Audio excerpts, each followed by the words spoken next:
Bismillahirrahmanirrahim. Assalamu alaikum wa rahmatullah. Bonjour à toutes et à tous. Aujourd'hui avec un sujet qui est le sujet de la parole d'Allah, Al-Qur'an al-Karim. Alors je ne vais pas dans cette vidéo vous faire un long exposé sur ce qu'est le Qur'an, mais simplement afin que vous compreniez quelle est la place du Qur'an dans la vie du musulman. Au niveau dogmatique, comment est-ce que nous le considérons? Est-ce que c'est la parole de Mohammed? Est-ce que c'est la parole des hommes? Est-ce que c'est la parole de Dieu? Est-ce que c'est la parole d'Allah? Est-ce qu'Allah a choisi tous les mots? Ou est-ce que? On va essayer de se poser des questions afin que les choses soient le plus précises possible. A tout de suite.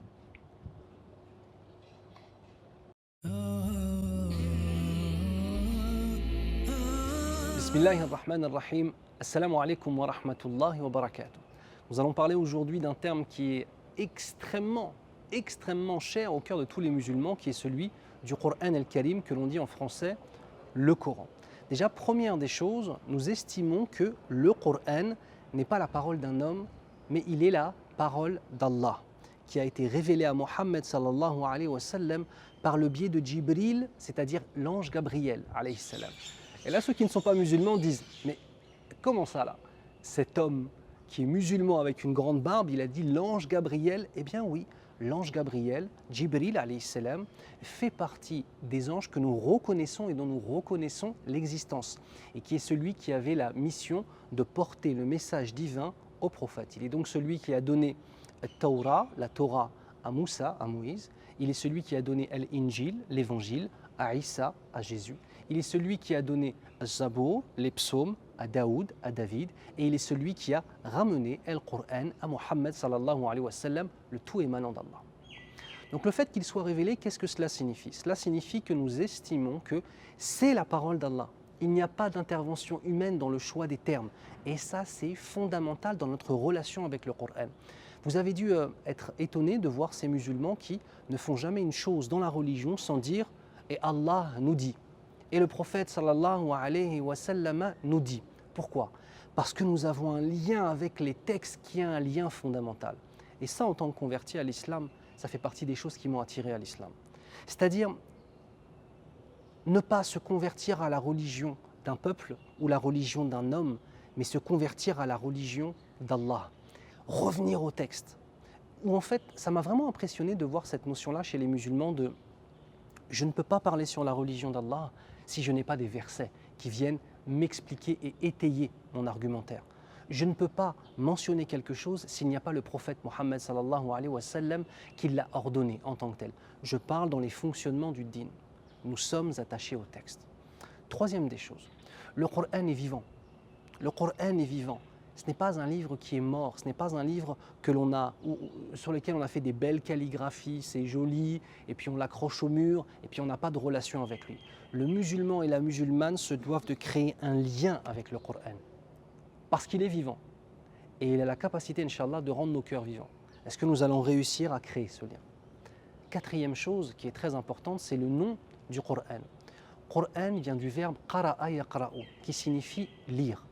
C'est-à-dire que dans son nom en lui-même, le Coran signifie la chose qui a été donnée pour être lue. Et le verbe lire en arabe ne signifie pas simplement lire, mais le verbe lire en arabe signifie lire, méditer, comprendre et cerner intellectuellement. L'appel à la réflexion.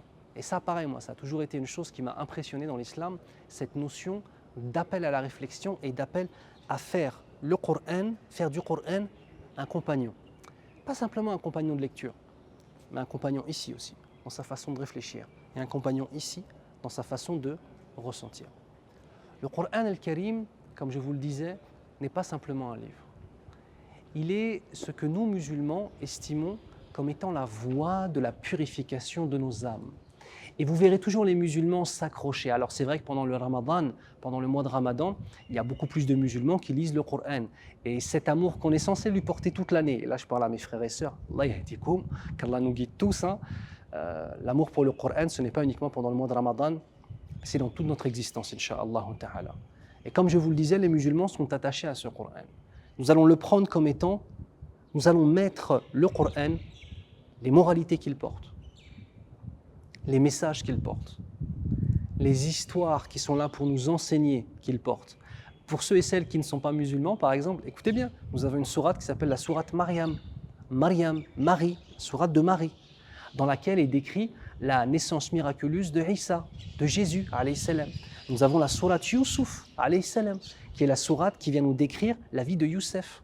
Nous avons la sourate de Ali Imran, la famille de Imran, et de tous les prophètes qui sont à la fois mentionnés dans la Bible et dans le Coran el-Karim. Vous verrez, je crois vraiment qu'il est important de se concentrer sur une notion fondamentale, l'héritage commun que nous avons. Et si on le fait avec sincérité, on verra qu'il y a énormément de ponts, même pas à faire, mais qui ont déjà été faits par notre Seigneur entre nous, Inch'Allah ta'ala. En espérant que ces quelques paroles de quelques minutes ont pu vous faire mieux comprendre ce qu'est le Coran, une révélation émanant d'Allah, sans intervention humaine, et que vous compreniez mieux, en fait, finalement, cette vénération que l'on porte au Coran, et ce respect que l'on porte au Coran en tant que tel. Par exemple, un Coran, on ne va le toucher qu'en ayant fait ses ablutions, en étant pur. Un Coran, on ne va pas le poser par terre, on le pose toujours en hauteur. Un Coran el-Karim, il aura toujours une place dans un endroit propre. Vous voyez ? On a ce respect, parce que c'est la parole d'Allah pour nous, et donc tout le système intellectuel de l'islam et tout le système spirituel et de ressenti de l'islam se base sur le Coran, et on le verra aussi sur la sunna du prophète Mohammed sallallahu alayhi wa sallam, ses actions, ses paroles et ses approbations tacites, comme nous le verrons dans le futur, Inch'Allah. Sur ce, je vous laisse méditer là-dessus. Wassalamu alaikum wa rahmatullah. À bientôt, Inch'Allah.